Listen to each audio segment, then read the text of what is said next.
தரியுவுக்கு எழுதி அனுப்பின கடிதம். அக்காலத்திலே நதிக்கு இப்புறத்தில் இருக்கிற நாடுகளுக்கு அதிபதியாகிய தத்னாய் என்பவனும் சேத்தார் பொஸ்னாயும் அவர்கள் வகைராவும் அவர்களிடத்திற்கு வந்து, இந்த ஆலயத்தை கட்டவும் இந்த மதிலை எடுப்பிக்கவும் உங்களுக்கு கட்டளையிட்டவன் யார் என்று அவர்களை கேட்டார்கள். அப்பொழுது அதற்கு ஏற்ற உத்தரவையும் இந்த மாளிகையை கட்டுகிற மனிதரின் நாமங்களையும் அவர்களுக்கு சொன்னோம். ஆனாலும் இந்த செய்தி தரியுவினிடத்திற்கு போய் எட்டுகிற வரைக்கும் இவர்கள் யூதருடைய மூப்பரின் வேலையை தடுக்காதபடிக்கு அவர்களுடைய தேவனின் கண் அவர்கள் மேல் வைக்கப்பட்டிருந்தது. அப்பொழுது இதை குறித்து அவர்கள் சொன்ன மறுமொழியை கடிதத்தில் எழுதி அனுப்பினார்கள். யூதா ஜனத்தார் கர்த்தருடைய ஆலயத்தை மறுபடியும் கட்டத் தொடங்குகிறார்கள். அவர்கள் ஆரம்பித்த நல்ல வேலை மறுபடியுமாய் புதுப்பிக்கப்படுகிறது. கர்த்தருடைய ஆவியானவர் தம்முடைய ஜனத்தின் ஆவியை ஏவுகிறார். அப்போது கர்த்தருடைய ஜனம் அவருடைய ஆலயத்தை உற்சாகமாய் கட்டத் தொடங்குகிறார்கள். சிறையிருப்பில் இருந்து திரும்பி வந்த யூதர்கள் கர்த்தருடைய ஆலயத்தை கட்டத் தொடங்கின போது பிசாசானவன் சத்துருக்களுடைய ஆவியை ஏவினான். அவர்கள் கர்த்தருடைய ஆலய கட்டுமான வேலைகளுக்கு விரோதமாக எழும்பி வந்தார்கள். சத்துருக்களோடு கூட இருக்கும் பிசாசானவனை விட யூத ஜனத்தாரோடு கூட இருக்கும் கர்த்தர் பெரியவர். சத்துருக்களால் கர்த்தருடைய பிள்ளைகளை தடை பண்ண முடியவில்லை. தேவனுடைய ஆலயத்தை கட்டுகிற வேலை மறுபடியும் ஆரம்பமாயிற்று. சமாரியரும் அவர்களோட கூட அந்நிய தேசத்தாரும் ஒன்றாய் சேர்ந்து கர்த்தருடைய ஆலய கட்டுமான வேலைகளுக்கு விரோதமாக எழும்பினார்கள். அவர்கள் கர்த்தருடைய ஆலயத்தை கட்டாதபடிக்கு நிறுத்தி போட்டார்கள். இதுவரையிலும் ஆலயத்தை கட்டின யூதர்கள் இப்போது சோர்ந்து போய் தங்களுடைய வீடுகளை கட்ட ஆரம்பிக்கிறார்கள். அவர்களில் அநேகர் தங்களுக்கு மச்சுப்பாவப்பட்ட வசதியான வீடுகளை கட்டுகிறார்கள். அப்போது சத்துருக்கள் எழும்பி யூதர்கள் தங்களுக்கு வீடுகளை கட்டுவதை தடை பண்ண வரவில்லை. இந்த வீடு பாழாய் கிடைக்கும் போது நீங்கள் மச்சுப்பாவப்பட்ட உங்கள் வீடுகளில் குடியிருக்கும்படியான காலம் இதுவோ? ஆகாய் 1:4. சிறையிருப்பில் இருந்து திரும்பி வந்த யூதர்கள் எந்தவிதமான தடையும் இல்லாமல் பிரச்சனைகளும் இல்லாமல் தங்களுக்கு குடியிருக்கும் வீடுகளை கட்டுகிறார்கள். கர்த்தருடைய தீர்க்கதரிசிகள் கர்த்தருடைய நாமத்தினாலே அவர்களுக்கு தீர்க்க தரிசனம் சொன்னபோது சிறையிருப்பில் இருந்து திரும்பி வந்த யூதர்கள் எருசலேமில் உள்ள தேவனுடைய ஆலயத்தை மறுபடியுமாய் கட்டத் தொடங்குகிறார்கள். அவர்கள் தங்களுக்கு வீடுகளை கட்டிய போது அவர்களுக்கு விரோதமாக வராத சத்துருக்கள் இப்போது அவர்கள் கர்த்தருடைய ஆலயத்தை கட்டத் தொடங்கும் போது அவர்களுக்கு விரோதமாக வருகிறார்கள். ஆலய கட்டுமான வேலைகளை தடை பண்ண வருகிறார்கள். அக்காலத்திலே நதிக்கு இப்புறத்தில் இருக்கிற நாடுகளுக்கு அதிபதியாகிய தத்னாய் என்பவனும் சேத்தார் பெஸ்னாயும் அவர்கள் வகைராவும் ஆலயத்தை கட்டுகிற யூதர்களிடத்திற்கு வருகிறார்கள். இந்த ஆலயத்தை கட்டவும் இந்த மதிலை எடுப்பிக்கவும் உங்களுக்கு கட்டளையிட்டவன் யார் என்று அவர்கள் யூதர்களை கேட்கிறார்கள். அர்தசஷ்டா ராஜா தேவாலய கட்டுமான வேலைகளை தற்காலிகமாக தடை பண்ணிவிட்டான். ஆனால் இஸ்ரவேல் புத்திரரோ தேவாலயத்தை தொடர்ந்து கட்டுகிறார்கள்.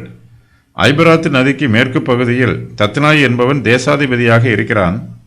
அவன் எருசலேமுக்கு வந்து இஸ்ரவேல் புத்திரர் கட்டுகிற வேலைகளை குறித்து விசாரிக்கிறான். இதற்கு காரணமானவர்களின் பெயர்களையும் தத்னார் தெரிந்து கொள்கிறான். செருபாவேல் யூதா தேசத்தின் தேசாதிபதியாக இருக்கிறான். தத்னாய் ஐபிராத்து நதியின் மேற்கு பகுதியில் உள்ள சீரிய தேசத்திற்கு அதிபதியாக இருக்கிறான். கர்த்தருடைய ஆலயத்திற்கு விரோதமாக வருகிற சத்துருக்களின் பெயர்கள் இந்த வசனத்தில் சொல்லப்பட்டிருக்கிறது. அவர்களில் தத்னாய் என்பவனும் சேத்தார் பொஸ்னா என்பவனும் பிரதானமானவர்கள். இவர்கள் இருவரும் கர்த்தருடைய ஆலயத்திற்கு சத்துருக்களாய் இருந்தாலும் அவருடைய மனச்சாட்சி உண்மையை பேசுகிறது. சத்துருக்களிலும் ஒரு சிலர் நல்லவர்களாக இருக்கிறார்கள். அவர்கள் உண்மைக்கு ஓரளவு மதிப்பு கொடுக்கிறார்கள். துர்க்குணராகிய பொல்லாத மனுஷர் கையினின்று நாங்கள் விடுவிக்கப்படும்படிக்கும் எங்களுக்காக வேண்டிக் கொள்ளுங்கள். விசுவாசம் எல்லாரிடத்திலும் இல்லையே. 2 தெசலோனிக்கேயர் 3:2. சபைக்கு விரோதமாக ஏராளமான சத்துருக்கள் எழும்பி வருகிறார்கள். அவர்கள் எல்லோருமே மோசமானவர்கள் என்று சொல்ல முடியாது.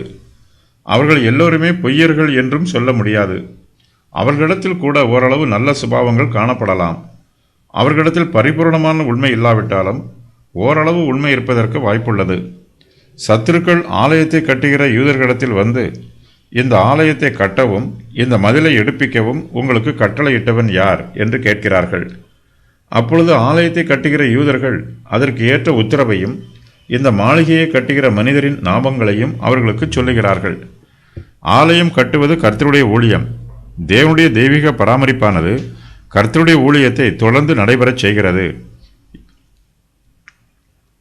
யூதருடைய மூப்பரின் வேலையை தடுக்காதபடிக்கு அவர்களுடைய தேவனின் கண் அவர்கள் மேல் வைக்கப்பட்டிருக்கிறது.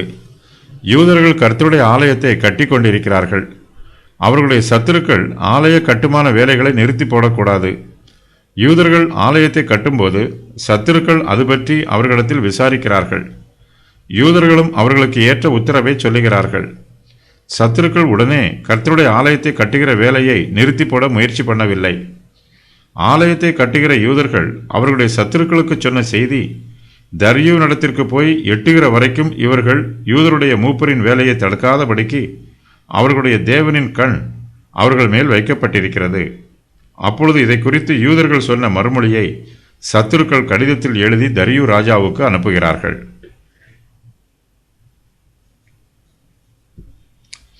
சத்துருக்கள் தங்களிடத்தில் பேசும்போது யூதருடைய மூப்பர்கள் தங்கள் தேவனுடைய கண் தங்கள் மேல் வைக்கப்பட்டிருக்கிறதை அவர்கள் பார்க்கிறார்கள்.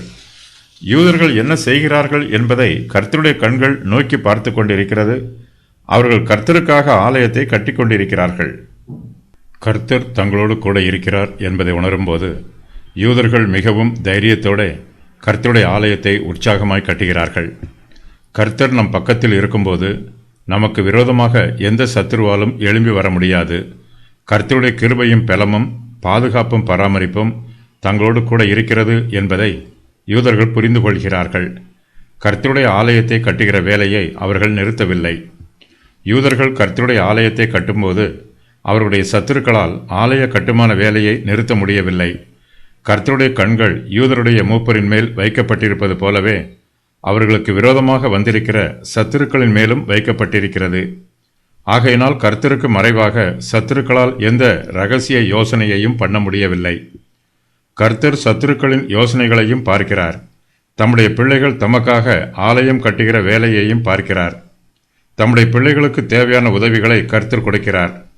தம்முடைய பிள்ளைகளுக்கு விரோதமாக சத்துருக்கள் யோசிக்கும் போதும் கிரியை செய்யும் போதும் கர்த்தர் அவர்களுடைய யோசனைகளையும் கிரியைகளையும் அதம் பண்ணி போடுகிறார். இஸ்ரவேல் புத்திரரின் சத்துருக்கள் கர்த்தருடைய ஆலயம் கட்டப்படுவதை தடை பண்ண முயற்சி பண்ணுகிறார்கள். ஆனால் யூதர்களோ ராஜாவிடமிருந்து முடிவான உத்தரவு வரும் வரையிலும் ஆலயத்தை கட்டுவது என தீர்மானம் பண்ணி தொடர்ந்து கட்டிக்கொண்டிருக்கிறார்கள். கர்த்தர் அவர்களோடு கூட இருக்கிறார்.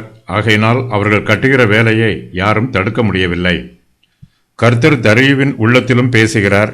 வரலாற்றில் இவன் முதலாம் தரியு என அழைக்கப்படுகிறான். மேதிய தேசத்திலும் ஒரு தரியு இருந்தான். இவன் எஸ்தர் 1:1 வசனத்தில் கூறப்பட்டிருக்கும் அகாஸ்வேரு ஆவான். இவன் எஸ்தருடைய கணவன் கோரேசின் தகப்பன். இந்த அதிகாரத்தில் கூறப்பட்டிருக்கும் முதலாம் தரியு கோரேசு அர்தஷஷ்டா ஆகியோரின் ஆணைகளை பரிசோதனை செய்து தேவாலயம் கட்டுவதற்கு கோரேசு ஏற்கனவே இட்டிருந்த ஆணையை உறுதி பண்ணுகிறான்.